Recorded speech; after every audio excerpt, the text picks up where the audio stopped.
Good morning and welcome to Hope, Faith, and Joy Daily Devotion with me, Pastor Amanda. It is Monday morning and we are going to start our week out right. Today, we are actually looking at one of my favorite chapters of the Gospel of Luke, chapter 15. It has three parables right next to each other, and they all have different correlations together. And as I had one professor in seminary say, it's like having three Rembrandts right next to each other, just these beautiful parables, these beautiful pictures right next to each other. And so we're going to go take some time to look at these this morning. So, as we start out chapter 15, we find that the Pharisees and scribes are grumbling once again, saying, "This fellow welcomes sinners and eats with them." And so, they're just on their little, rumble wagon right now. And so Jesus begins to tell a parable. And what he says is that if someone should have 100 sheep, and one of them gets lost, would not, if these 99 are nice and safe, he goes off and he finds that one sheep that is lost, and then he puts him on the shoulders and brings him back home, and then has a celebration. And Jesus has one of these memorable quotes that so many of us remember in verse 7. And this is what Jesus says: "Just so, I tell you, there will be more joy in heaven over one sinner who repents than over 99 righteous persons who need no repentance." Now, for the sinner, this is like an awesome text. This sense that Jesus will come after you, that Jesus will not turn you away, Jesus is going to celebrate you even after what you've done. And it's really, a wonderful healing text. But I have to admit, for those who are righteous and not self-righteous, righteous in the way that they have a good relationship with God, they trust God's protection, they follow Jesus where they are asked to go, like a good sheep, there's no celebration. But that's also kind of the awesome thing. You never have to worry about the bad things of life because you're participating in the good things of life all the time. But I have to admit, you can kind of start to go, ooh, well, what's in it for me? But don't worry, we'll find out here in just a little bit. But anyway, so it's this wonderful text, though, that talks about the celebration of finding those who are lost. And then again, we have another parable about a woman who has lost a coin, and she spends the whole day sweeping her house searching for this coin. And it just goes to show that each one of us is valuable. Each one of us, will be searched for and will do the hard work of finding you because you are valuable. You are wonderful. And again, Jesus says, "Just so, I tell you, there is joy in the presence of the angels of God over one sinner who repents." And there is just this, oh my goodness, yes, this is wonderful and joyful and good. And then we come to this third parable, the third Rembrandt in chapter 15. And it's called the parable of the prodigal and his brother. And I was told at one point in time to question whether the son was a prodigal or whether the father was prodigal. And it's because the word means excessive.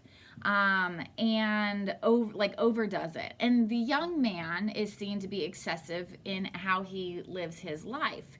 But it's in a negative fashion. He's prodigal in that he spends all of his money. He lives a wild, crazy life.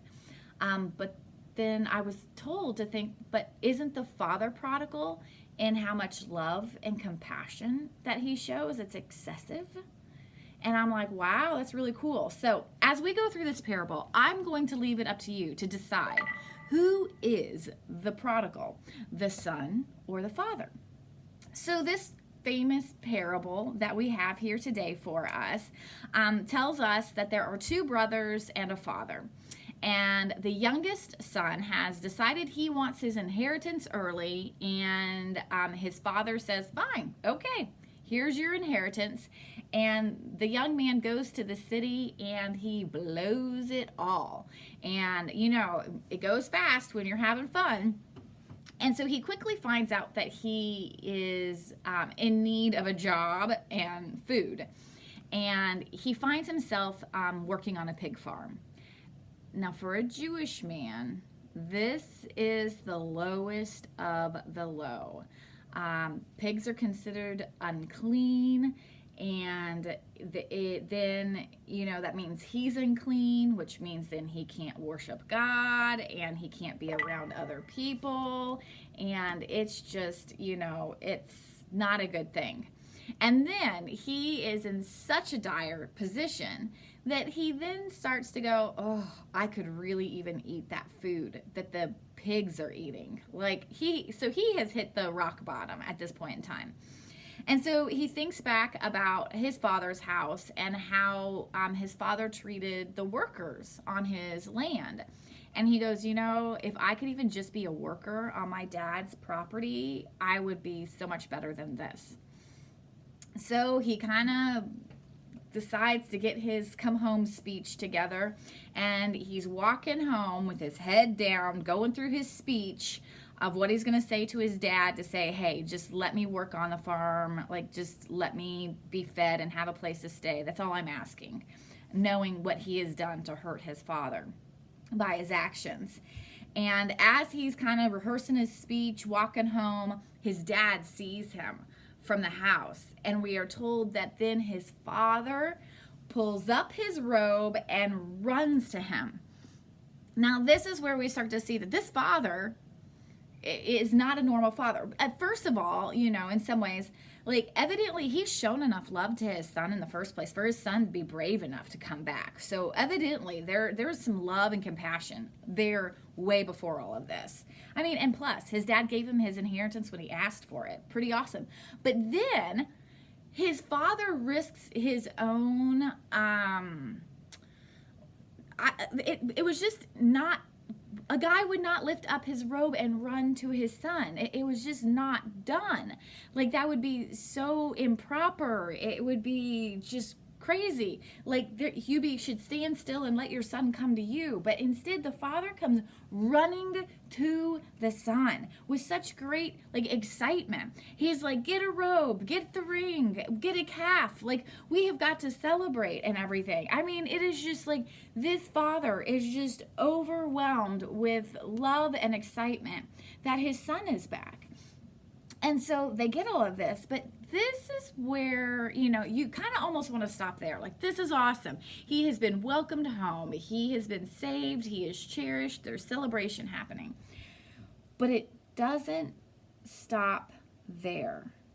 Because it says that, it goes in verse 25. Now, his elder son was in the field. And when he came and approached the house, he heard music and dancing, and he called to one of the servants and asked what was going on. He replied, your brother has come, and your father has killed the fatted calf because he has got back safe and sound. Then he became angry and refused to go in. And here again, we find that the father goes to the son. So this father comes out and began to plead with him. And he answered his father, listen, for all these years I've been here with you, working for you, and I've never disobeyed you. Okay, so he's showing his righteousness right now. He's saying, I'm here, yet you've never given me a younger goat so that I might celebrate with my friends. But when his son came back, who has devoured your property with prostitutes, and you killed a fatted calf for him. Then the father said to him, son, you are always with me, and all that is mine is yours. But we had to celebrate and rejoice because your brother was dead and has come to life, and he is lost and has been found. And so there is this sense that, if you don't celebrate with what you've been given, it's almost back on you, because we should be able to celebrate our righteousness, and like, but instead sometimes we turn it into this horrible thing, like the scribes and Pharisees, that oh, we have to be so stingy and we have to be so rough. But this father is saying, you've always had the opportunity to celebrate because you're with me. You can celebrate every day that you're in my presence, that you're in my love. And it's almost like it's your own fault that you didn't enjoy it and live into it. You didn't have to be that way. All of mine is yours. It's been here all along. That you didn't enjoy it, that you didn't experience it, that's on you. Which is, my goodness, strong words to think about. But then, I know today we're running a little long, but it kind of, what we find at the end of 15 is we don't know the older brother's choice. We don't know whether he decides to stay outside and hold on to his righteous behavior, or whether he comes in to celebrate and realize that, the celebration is a good thing. We don't know if he becomes excessive like his father. And it leaves us to say, what are you going to do? Are you going to stand on the outside, or are you going to come on inside to the party and celebrate? Because it's always been your opportunity. It's always been there to celebrate and enjoy all of God's goodness and God's love and compassion all the time. And so that's your question for today. Are you going to celebrate God's love in your life today? Or are you going to point out all the ways how God's love for others is more excessive, prodigal? And so, well, there we go. Thanks for joining me today. We're off to a great week together, and I look forward to seeing you tomorrow. Have a wonderful day from Amanda with Hope, Faith, and Joy. Bye.